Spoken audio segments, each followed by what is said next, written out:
Tonight, we have a cryptic hint of what Asa Ellerup, better known as Mrs. Rex Heuermann, may have seen inside the family's ransacked home in Massapequa Park when she and the children returned there yesterday. Today, Ellerup told the Daily Mail, quote, "I got over the hurdle of what I saw inside." She offered no further explanation, but is also quoted as saying, "The sheer depression of what I saw was enough trauma."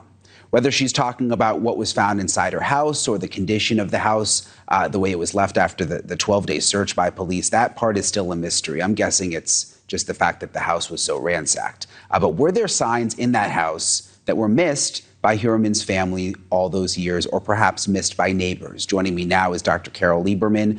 She is a forensic psychiatrist who's provided expert witness testimony in high-profile murder cases. And Carole, you say consistent observations of unusual behavior over time is the best indicator of whether or not a person is living a double life. Explain what you mean by that.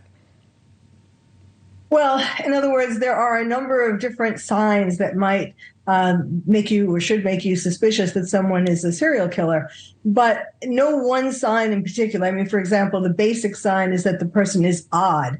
He doesn't seem to fit together, all his pieces, and doesn't seem to fit in the surroundings. And, you know, what's interesting is that when they've been talking to people in his school, all through his school years, and they talk about that he didn't seem to fit in, he was odd, and so on.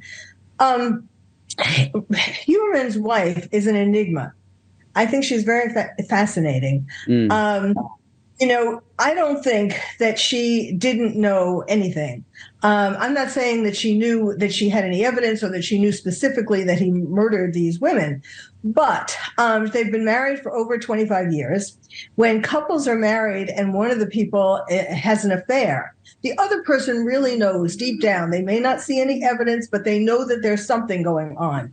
And so I think that she knew that there was a dark side to him and that there was something dark going on. But, you know, part of it is denial. She didn't want to know. And part of it is, and this is kind of interesting, that she was living in a fantasy world of her own.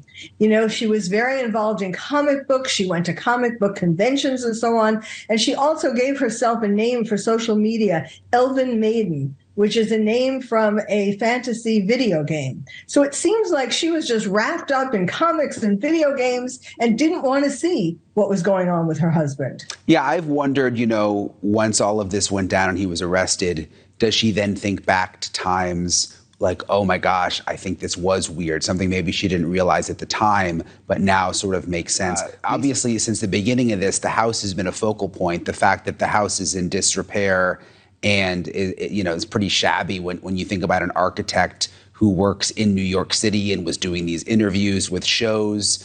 What do you make of it, Carole? I mean, what does that mean? I mean, did they have no money? Was he hoarding the money? Like, what do you think was happening behind the scenes? That is also somewhat of a mystery, because on the one hand, he's been reported as having millions, you know, having property. Yeah, multiple properties, yeah. And on the other hand, she was using food stamps. So was it that he wasn't giving her any of the money, or was it that, you know, I suspect that he wasn't quite as successful as he wanted people to believe, that was somewhat of a front too, you know, because when he was interviewed by Bonjour Realty, which is that interview really gives a lot of information about him. And, you know, one of the things that it showed was that he was particularly proud of the work that he did as a consultant to people, architects and building owners and so on, helping them get around the codes, the building codes, which is so interesting because it's so sociopathic. You know, it goes along with him being a serial killer. He enjoyed, in the interview, you could tell he could really enjoyed, you know, going around the city codes and helping people do that and so on.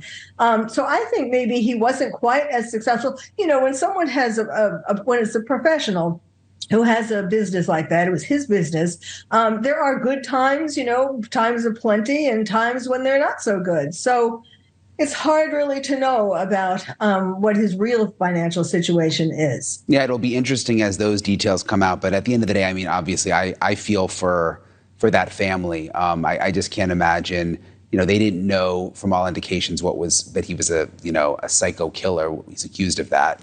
And I just can't imagine them now having to figure out how to rebuild their life. Carole Lieberman, Lisa Ribicoff, thank you both so much for coming on with us on a Friday night. We really appreciate it. Thank you.